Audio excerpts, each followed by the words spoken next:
Assalamualaikum warahmatullahi wabarakatuh Sobat Winners. Kita tanggapin lagi satu buah komentar terkait dengan amalan sholawat munjiat. Saya di video tersebut saya ngebahas sholawat munjiat di sepertiga malam terakhir. Ini ada pertanyaan bagus dari teman kita Mbak Vivi Susanti. Umi, kalau kita lagi datang bulan terus kita lagi ada hutang japo, apa kita sholawat munjiat harus di sepertiga malam Umi? Tolong penjelasannya. Bagi teman-teman yang sedang haid, bahkan sedang nifas kan agak panjang tuh. Kalau haid kan paling juga banter-banternya seminggu ya, 7 hari ya. Nah itu gimana? Sebetulnya bagi teman-teman yang sudah terbiasa bangun di sepertiga malam untuk melaksanakan sholat malam, sekalipun beliaunya sedang haid, pasti tetap terbangun.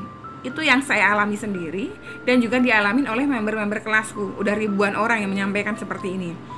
Kalau kitanya udah terbiasa setiap malam bangun di jam tersebut di sepertiga malam terakhir, walaupun kita sedang haid tetap akan kebangun. Nah dengan kondisi kebangun itu jenengan tetap bisa melakukan amalan-amalan yang jenengan istiqomahkan, kecuali sholatnya ya, kecuali baca Al-Quran.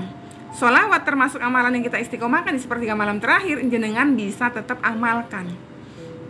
Apakah harus di atas sejadah? Jangan, nggak usah di atas sejadah. Jangan cukup duduk aja di atas kursi ya.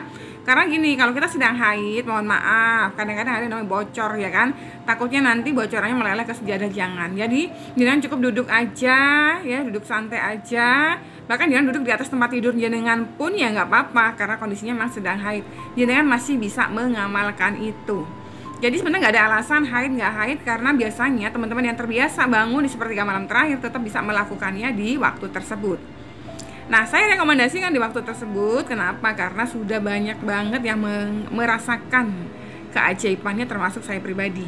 Kalau saya lagi ada hajat besar itu ya, coba jangan scroll video saya, ada yang saya sepertiga malam terakhir habis kelarin amalan tersebut sholawat munjiat, habis itu saya bermunajat. Itu maksud saya adalah saya ngasih contoh, karena beberapa hajat besar saya terkabulnya di situ. Nah, misal jenengan ngerasa keberatan bangun di sepertiga malam terakhir, karena aduh ngerasa haid dia males-malesan dah gitu ya, jenengan bisa melakukan di waktu lain. Intinya jangan tinggalin, karena bersolawat itu bisa kapan aja waktunya ya, kapan aja waktunya dan di mana aja, kecuali di tempat-tempat najis, di kamar mandi, di toilet, atau ketika misalnya jenengan lagi korek-korek sampah, buang sampah gitu di tempat-tempat sampah, di tempat kotor.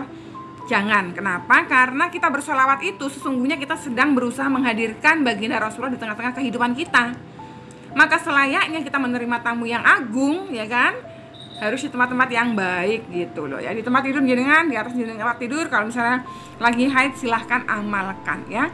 Jadi nggak ada alasan haid nggak bangun sepertiga malam terakhir, karena biasanya yang terbangun di sepertiga malam terakhir itu akan bangun terus walaupun sedang haid ya.